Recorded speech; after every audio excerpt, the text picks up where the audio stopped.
Hare Krishna everyone, welcome back to your own channel Krishna connection. आशा करती हूँ कि आप सब लोग ठीक हैं और अपना ध्यान रख रहे हैं। एक छोटी सी स्टोरी लेके आई हूँ जो आपके सोचने का नज़रिया बदल देगी, तो वीडियो को एंड तक ज़रूर देखिएगा। एक बार दो पड़ोसी होते हैं, दोनों ही अपने आंगन में, अपने गार्डन में बीज बोते हैं एक सुंदर पौधा लगाने के लिए। एक पड़ोसी है वो सरसों के बीज बोता है और जो दूसरा पड़ोसी है वो बाम्बू यानी कि बांस के बीज बोता है। दोनों ही पूरी मेहनत से, पूरी शिद्दत से, पूरी लगन से रोज़ उन बीज में पानी डालते हैं। उनको सुंदर पौधे में डेवलप करने के लिए जो भी खाद और जितनी भी मेहनत की ज़रूरत है, जितनी भी चीज़ों की ज़रूरत है, फर्टिलाइज़र्स और बारिश, और उन्होंने मेक श्योर किया कि जो सॉइल है वो उपजाऊ है, वहाँ पे अच्छे से पेड़ खिले, फूल खिलते हों। तो सब कुछ उन्होंने ध्यान में रखते हुए अपनी अपनी पसंद का बीज बो दिया। अब जो व्यक्ति, जिस पड़ोसी ने, जिस नेबर ने सरसों का बीज बोया था, वो देखता है कि थोड़ी सी मेहनत करने के बाद ही बहुत ही सुंदर सरसों का फूल उसके आंगन में खिल जाता है और पौधा डेवलप होने लगता है, ग्रो होने लगता है, बढ़ने लगता है। यह देख के जो दूसरा पड़ोसी है जिसने बांस का बीज बोया, बैम्बू सीड बोया, वो थोड़ा सा उदास और हताश हो जाता है। वो ये सोचता है कि मैंने और मेरे पड़ोसी ने साथ में मिलके ये बीज बोए थे, उसने अपने पसंद का और मैंने अपनी पसंद का। हमने वही मेहनत करी, वही सेम फर्टिलाइज़र यूज़ किया, वही पानी डाला, वही खाद थी, वही मिट्टी थी, उतनी ही मेहनत जितनी उसने करी, वही मेहनत, उतनी ही मेहनत मैंने भी करी। लेकिन उसके आंगन में इतना सुंदर जो फूल है वो खिल गया है, जो पौधा है वो बढ़ रहा है, और जो मेरा पौधा, मैंने जो बीज बोया था, वो अभी तक अंकुरित भी नहीं हुआ है। बीज में से कोई भी पौधा नहीं निकल के आया है मिट्टी से बाहर। तो ऐसा क्यों? जो व्यक्ति होता है बहुत हताश हो जाता है, बहुत उदास हो जाता है, लेकिन क्योंकि वो हताश है, उदास है, परेशान है, वो अपनी मेहनत बंद नहीं करता। वह कोशिश करता रहता है, करता रहता है, करता रहता है। दूसरी तरफ सरसों का पौधा खिल के बहुत ही बड़ा और सुंदर हो जाता है और उसमें सुंदर सरसों दिखने लगती है। और दूसरा व्यक्ति, जहाँ पे कोई भी बीज में से पौधा अभी उत्पन्न नहीं हुआ है, बाहर नहीं निकला है, जो मिट्टी है वो वैसी की वैसी ही है, अपनी मेहनत रोकता नहीं है। रोज़ जैसी मेहनत वो कर रहा था डे 1 से अभी तक वो वैसी ही मेहनत करता है। कुछ टाइम बीत जाता है, महीने बीत जाते हैं, साल बीत जाते हैं, लेकिन उसकी मेहनत में और उसकी हिम्मत में कहीं कमी नहीं आती। उसकी उम्मीद जो है वो कम नहीं होती। वो अपनी उम्मीद को छोड़ता नहीं है, होप को छोड़ता नहीं है। और अचानक वो क्या देखता है, और कुछ सालों के बाद वो क्या देखता है, बहुत ही विशाल बांस का पेड़, बैम्बू ट्री उसके आंगन में खड़ा होता है। ये लंबा पेड़, और वो देख के एकदम हैरान हो जाता है और उसको समझ में आ जाता है कि जो इतने सालों से वो मेहनत कर रहा था, वो मेहनत एक्चुअली में बेकार नहीं जा रही थी। उसको नज़र नहीं आ रही थी क्योंकि ऊपर कुछ भी नहीं हो रहा था, लेकिन मिट्टी के नीचे जो जड़ें थी उस बीज की, वो मजबूत हो रही थी, फैल रही थी दूर दूर तक, ताकि जब बांस का पेड़, बैम्बू का ट्री लंबा खड़ा होगा, क्योंकि वो बहुत ही ऊंचा पेड़ होता है, तो वो गिर ना जाए। अगर उसकी जो जड़ें हैं वो कमज़ोर होती तो जो बांस का पेड़ है वो नीचे गिर जाता, सहारा नहीं मिलता उसको, वो इतनी ऊंचाई तक नहीं बढ़ पाता, नहीं खड़ा हो पाता, उसको सपोर्ट चाहिए था। उस सपोर्ट का जो इंतज़ाम था, जो मेहनत थी, वो अंडर दी सॉइल हो रही थी, मिट्टी के नीचे हो रही थी, क्योंकि जो रूट्स थी वो फैल रही थी दूर तक और मजबूत हो रही थी, ताकि जो बांस का पेड़ है वो ऊंचा और लंबा और स्ट्रांगली खड़ा हो सके, जिसको तेज हवा, आंधी, तूफान कुछ भी हिला ना पाए।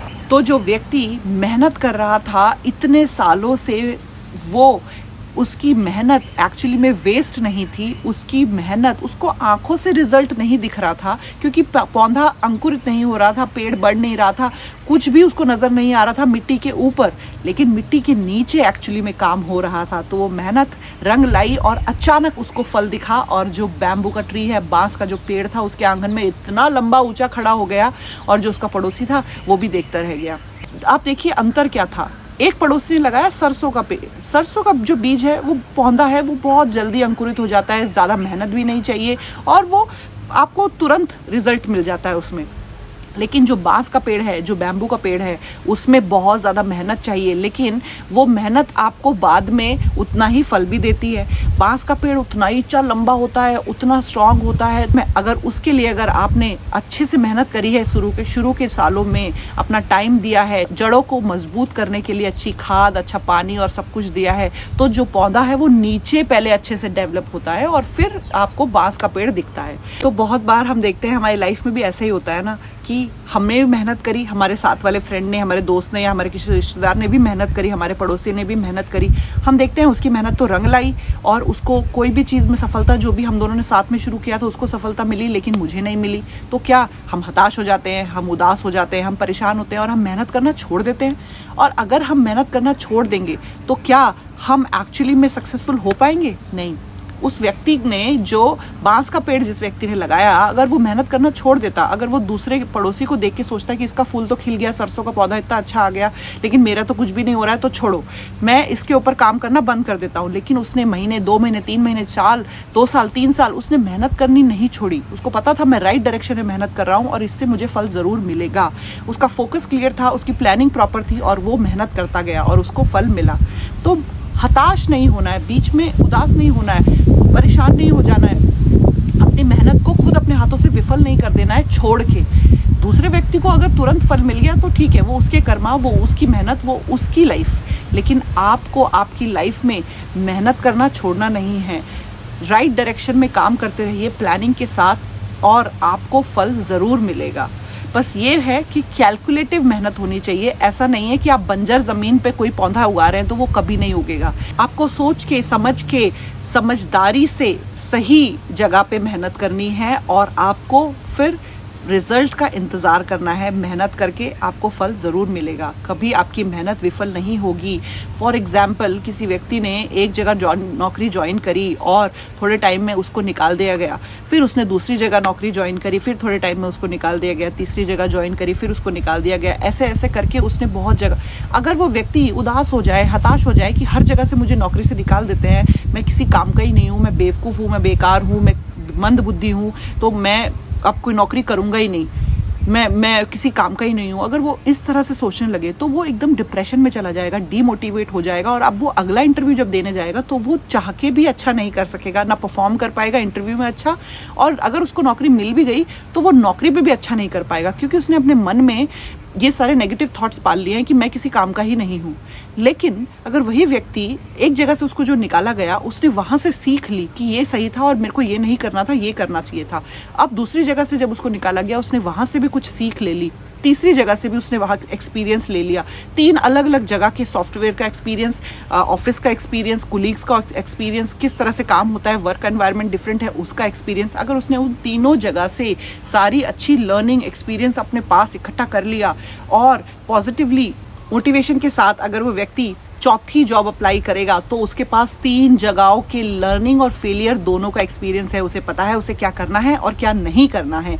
अब उसको पॉजिटिवली कैसे फील्ड में अप्लाई करना है और कैसे इम्प्लीमेंट करके उस चौथी जगह पे उसको अपना जो वर्क एक्सपीरियंस है उसको सक्सेसफुल बनाना है, अपने काम को, अपनी मेहनत को सक्सेसफुल बनाना है, वो अब उस व्यक्ति के हाथ में है।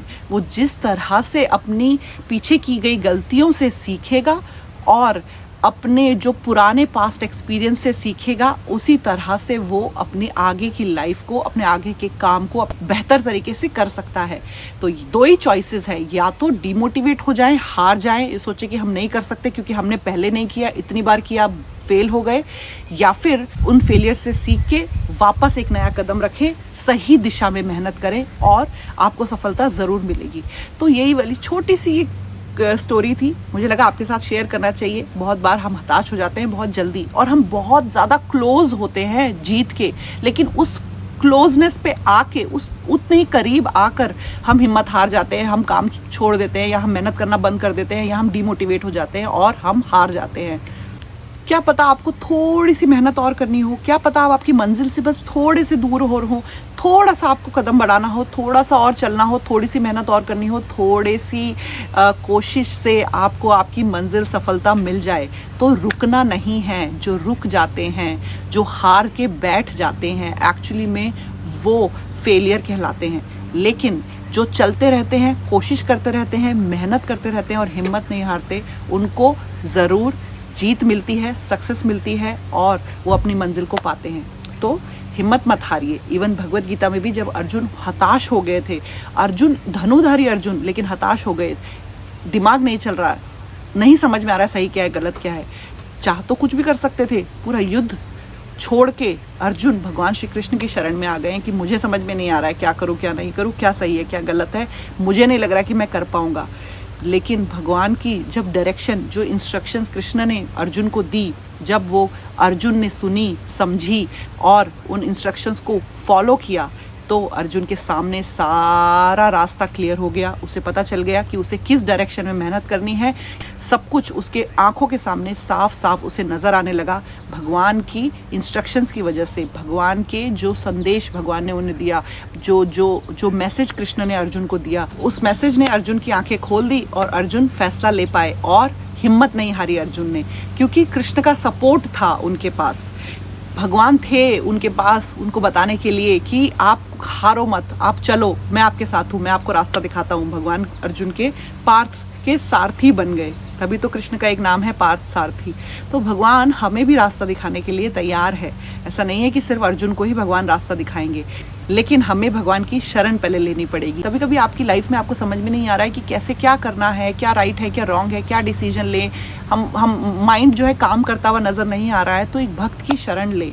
भक्त के एसोसिएशन में, भक्तों के संग में आपको विजन आपका जो है वो क्लियर हो जाएगा। भक्त आपको अच्छे से समझाएंगे, जो सीनियर डिवोटीज हैं वो आपको बताएंगे कि आपको ये करना चाहिए, इस तरह से करना चाहिए, इस तरह से नहीं करना चाहिए, और आपका जो कन्फ्यूजन है वो क्लियर कर देंगे। तो इसलिए जब हम भगवान और भगवान के भक्तों की शरण लेते हैं ना, तो हम कभी कभी इस दिमाग से लड़ नहीं पाते। कभी कभी हम अपने मन के अधीन हो जाते हैं, अपने माइंड के अधीन हो जाते हैं। माइंड हमें चलाने लगता है, हमें समझ में नहीं आता कि हम मन से कैसे जीते हैं, क्योंकि हमारी इंटेलिजेंस उतनी ज़्यादा पावरफुल नहीं होती है कि हमारे माइंड को भी हरा दे। लेकिन जो सीनियर डिवोटीज़ होते हैं और जो शुद्ध भक्त होते हैं, वो हमें सही रास्ता चुनने में मदद करते हैं। कभी भी आप हार जाएं तो भक्तों का और भगवान का सहारा लें। भगवान कैसे हमें रास्ता दिखाएंगे? भगवत गीता के थ्रू। जैसे भगवान ने अर्जुन को ज्ञान दिया, वो ज्ञान भगवान ने हमारे लिए भी भगवत गीता में संभाल के रखा है। तो अगर आपको भी समझ में नहीं आ रहा है कि क्या करना है क्या नहीं करना है, तो भगवत गीता उठाइए, खोलिए और पढ़िए। अपने आप आपको सही रास्ता मिल जाएगा और मोटिवेशन मिलेगा आगे बढ़ने का। तो ज़िंदगी में कभी भी हार नहीं माननी है। आप कुछ भी कर सकते हैं। सही रास्ता चुनना और उस पर चलना, ये आपके हाथ में है। भगवत गीता पढ़िए, भक्तों का संग करिए, भगवान के नाम का जप करिए। तो अगर अभी तक आपने चैनल को सब्सक्राइब नहीं किया है तो चैनल को सब्सक्राइब करना ना भूलें। हरे कृष्णा।